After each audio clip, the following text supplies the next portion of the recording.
Laki. Milky. Gano'n siya kagaling mag-bake. Ang kapal. Sampulan natin.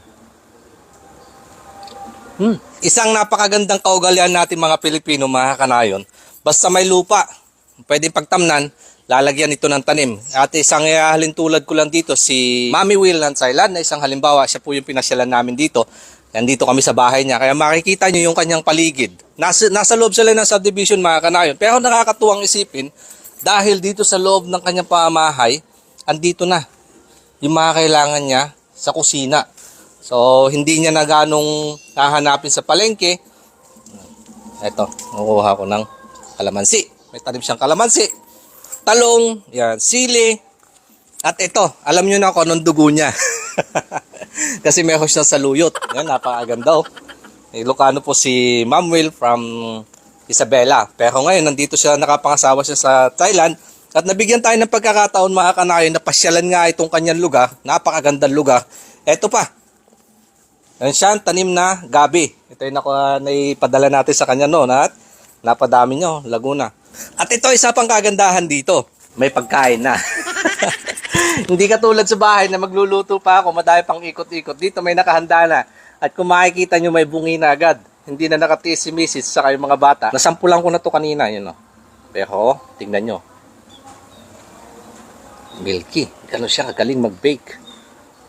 Ang kapal. Sampulan natin. Panalong-panalo, mga kanayon. Lasang-lasa mo yung gatas sa bibig. Ito naman yung kinagatan na nila Mrs. kanina kasi yan, hindi nakatiis.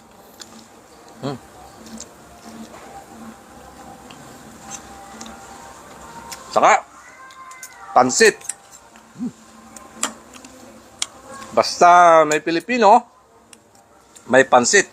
Isa to sa ating pinagmamalaking luto at siya din nagtimpla nito, mga kanayon, siya din nagluto.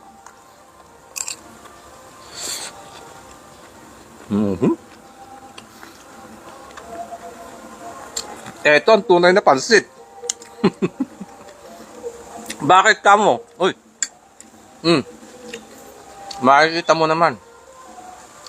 Hitik sa sahog, hindi tinipid.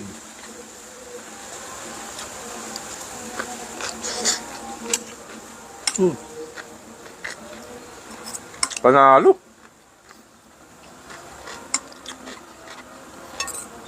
Nakaminos ako ng luto, mga kanayon.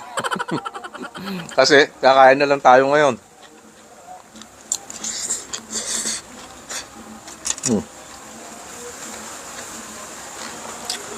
At ito naman yung manok.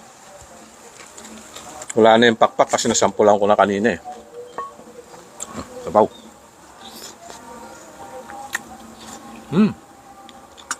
Kahap.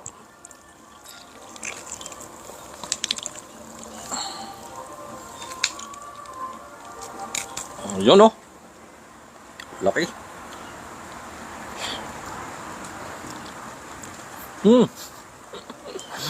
Ang lambot.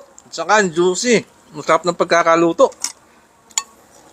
Panalo talaga to si Mami Will in Thailand. So kung gusto niyo po matuto, mga kanayon, ng mga ganitong luto, ng mga dessert, mixed Thai food, at saka Filipino food, ang dami po niyang tutorial sa channel niya.